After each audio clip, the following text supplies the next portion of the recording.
Depuis 1980, il y a eu une interruption. Et puis, il y a eu aussi d'autres exploits qui ont été effectués.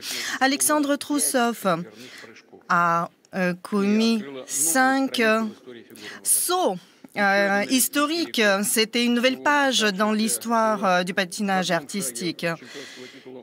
Il est important de souligner les exploits de nos équipes sportives qui nous ont apporté 4 médailles olympiques. Nous savons que nous avons du potentiel. Vous avez du potentiel. Et il faut souligner les exploits de nos équipes du hockey. En ce qui concerne le freestyle, les médailles de bronze ont été apportées par nos juniors, sportifs juniors. J'espère que Victor Vailtov nous montrera encore son potentiel. Je sais qu'il a déjà averti qu'il avait l'intention de mettre fin à sa carrière. Nos sportifs paralympiques, vous étiez prêts à vous battre à Pékin pour confirmer votre force. Par contre, la décision d'écarter les sportifs russes et biélorusses des compétitions mérite toutes les critiques.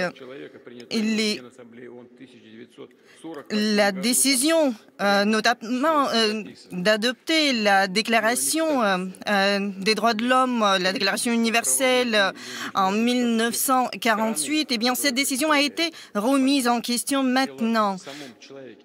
Il est important de se concentrer sur l'humain. Et je pense que cette décision a été prise de façon purement politique. Il est compliqué de voir à quel point cela ne correspond pas aux principes des Jeux olympiques. Nous avons vu des réelles sanctions imposées qui pénalisaient nos sportifs. Et je vois aussi que la décision a été peut-être motivée par la dépendance commerciale des organisateurs des événements sportifs. Et bien, cette dépendance, c'est la voie ouverte à une dégradation. La Russie a toujours combattu les 2 poids 2 mesures. Nous avons toujours dit que les Jeux, notamment les Jeux au plus haut niveau, ne relevaient pas du tout de la représentation et du potentiel des États. C'est pas une compétition entre les États, mais une compétition entre les sportifs.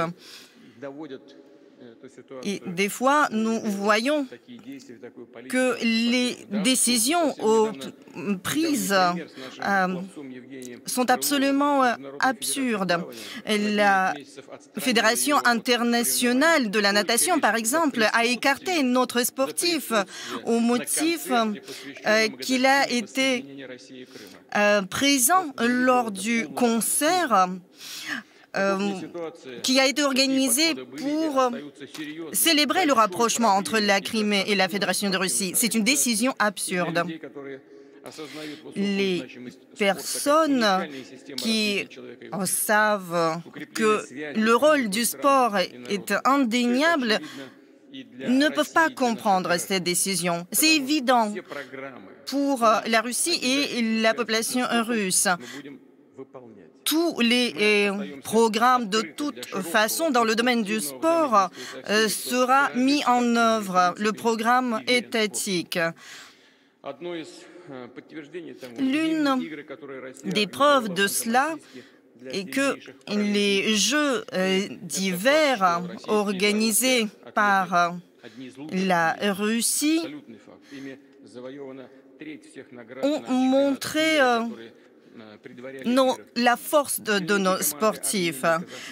L'Arménie, le Kazakhstan, le Tadjikistan, qui ont participé à notre fête sportive, ont montré aussi leur potentiel.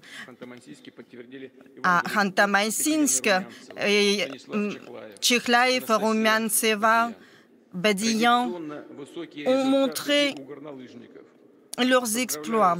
Et je félicite Alexei Bougaïev, Varanchikhinu, Koretko Zubov. La médaille d'or a été obtenue par Svinkin et Petrov.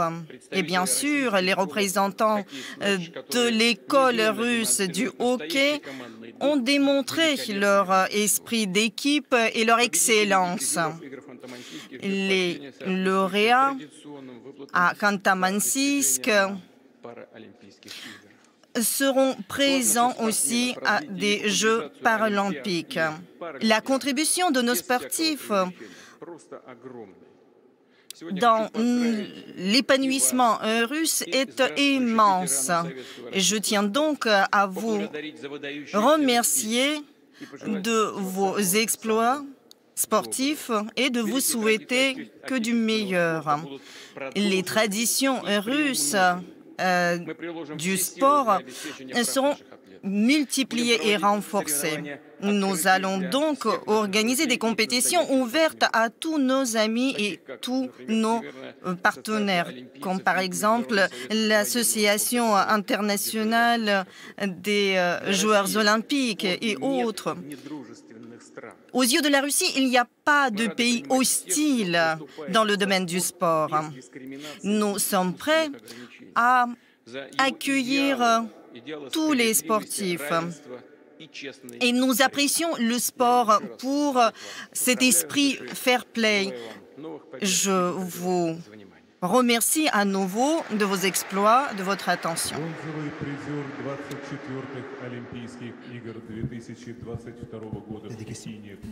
Non, c'est pas encore de presse. Image assez surréaliste qui a provoqué beaucoup de commentaires sur ce plateau. C'était du direct. Vladimir Poutine, quand vous êtes à Moscou, vous pouviez suivre également ces images.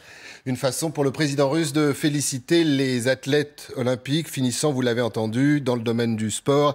Il n'y a pas de domaine hostile. Et pendant ce temps-là, bien évidemment, là aussi à Moscou, il y avait cette réunion entre Antonio Guterres et Sergueï Lavrov. Et puis, on va voir ça avec vous, Jean-Maurice Ripper. Il y a une réunion dans quelques minutes avec ce même Vladimir Poutine et Antonio Guterres. Vous étiez un peu foudrage pendant la diffusion de ce Vladimir Poutine. En tant qu'ancien des Nations Unies, cela me blesse profondément, cette façon d'afficher une forme de mépris pour le secrétaire général des Nations Unies en dit long sur ce que pense la Russie, les Russes, en tout cas le pouvoir russe, des Nations Unies. Donc je trouve que c'est blessant, c'est inutile, ça ne peut pas faire progresser l'intérêt des discussions. Mais pour en revenir sur ce qui a été dit avant, je crois que c'est quand même important de rappeler que même si les discussions n'aboutissent que à la constitution d'un groupe de contact pour établir des corridors humanitaires, et Antonio Guterres a bien dit pour que les évacués puissent aller là où ils le veulent, il l'a dit expressément, et c'est d'ailleurs dans le mandat de la Croix-Rouge internationale, ce sont les conventions de Genève, on doit demander à ceux qui sont exfiltrés où ils veulent aller. Donc même si nous n'avions que ce résultat, après tout sur le plan humanitaire, ce serait déjà un progrès, puisque jusqu'à présent, les Russes se sont toujours opposés à des corridors humanitaires. Ce qu'ils ont pratiqué, ce sont des évacuations forcées. Ce ne sont pas des corridors humanitaires au sens du droit international humanitaire. Denis Strelkov, vous êtes russe, vous suivez la Russie pour RFI. Comment est-ce que vous interprétez cette intervention de Vladimir Poutine alors qu'il doit recevoir dans quelques minutes le secrétaire général? Je suis absolument sûr qu'il n'y a rien de nouveau parce que déjà, quand il y a des conférences de presse ou même des rencontres de Vladimir Poutine, il a l'habitude d'être en retard parfois et il y a des hommes politiques, même européens, qui ont attendu pendant des heures et des heures pour que Vladimir Poutine vienne. Donc ici, c'est tout à fait logique. Il veut montrer que, oui, bien sûr, vous venez vers nous, mais nous, on a ici notre vie qui continue. continue et rien ne va changer. Puis par rapport aux couloirs humanitaires, par rapport aux autres sujets qui peuvent être évoqués, ce sera plutôt quand même entre le secrétaire général et Vladimir Poutine. Vladimir Poutine, depuis le début de la guerre, il essaie de montrer à tout le monde que c'est lui qui prend des décisions majeures dans cette bataille, de cette opération militaire spéciale, comme il l'appelle, et même on a pu bien voir, il n'y a pas eu M. Shoigu, par exemple, à cette rencontre-là, et M. Shoigu, il ne se prononce pas sans M. Poutine depuis le début de ce conflit-là. C'est important quand même. Et vous avez entendu cette dernière phrase de Vladimir Poutine, je suis prêt à recevoir tout le monde dans le domaine du sport, il n'y a pas de domaine hostile. Il pousse le bouchon un peu loin quand même. Oui, c'est vrai que vu la situation en Ukraine, c'est quand même un peu surréaliste d'entendre Vladimir Poutine parler d'hostilité dans le domaine du sport. Mais c'est ce qu'on essayait d'expliquer tout à l'heure, c'est-à-dire que à travers cette séquence où il a remis des médailles tout à l'heure aux sportifs russes, et au moment où justement se joue quand même un événement qui aurait pu être important, qui était la visite pour la première fois du secrétaire général de l'ONU à Moscou depuis le début de la guerre, effectivement, Vladimir Poutine, il passe un message à son peuple et à la communauté internationale. D'abord, premièrement, je ne suis pas malade, contrairement à toutes les rumeurs qui circulent sur son sort. Deuxièmement, je n'ai visiblement plus peur du Covid puisqu'il s'approche des athlètes, il leur serre la main, etc. Et troisièmement, c'est moi qui suis le maître des horloges, pour reprendre une expression célèbre en France, c'est-à-dire que c'est lui qui décide à quel moment il rencontre le secrétaire général de l'ONU. Et donc, si on doit l'attendre, on l'attend. Et avant, en plus, ce qui est très intéressant aussi, c'est qu'il a parlé au président turc Erdogan comme si, en fait, c'était plus important de parler à Erdogan. Alors, ils ont parlé des problèmes humanitaires en Ukraine, ce qui est quand même savoureux, parce que hier, justement, en Turquie, le principal opposant du président Erdogan a été condamné à la prison à perpétuité incompressible. Donc, en termes de droits humanitaires, c'est quand même assez extraordinaire. Donc, en tout cas, voilà, c'est un autre des messages que Vladimir Poutine a fait passer. Pour lui, visiblement, il est plus important de parler d'abord au président turc qu'au secrétaire général de l'ONU. Et il est plus important de parler d'abord de sport et des médaillés que de parler, de l'issue de la guerre. Oui, je voudrais dire, quand Poutine a commencé, que Lavrov a dit de la charte de l'Organisation des Nations Unies. Et ce qui est très important, et monsieur l'ambassadeur, votre Excellence, peut dire aussi qu'il n'a pas la Russie à la charte de l'Organisation des Nations Unies. C'est l'Union soviétique qui était là, mais pas la Russie. Et rien, il n'a pas en charte de l'Organisation des Nations Unies qui a Conseil de sécurité. Il y a la Russie avec le veto. Il n'a pas. Et c'est quelque chose que nous pouvons faire, changer la situation. Lavrov a dit de charte de l'Organisation des Nations Unies. Oui, c'est le temps pour revenir à la base de la charte. C'est la première fois et la deuxième et la dernière. Qui voudrait dire, maintenant, c'est le moment que tout le monde libre doit unir et arrêter ce dictateur malade. Il est malade. Et beaucoup de dictateurs sur cette planète voient à Poutine maintenant et ils pensent quel sera le destin de ce dictateur. Et si nous ne pouvons pas arrêter, beaucoup de problèmes et le grand...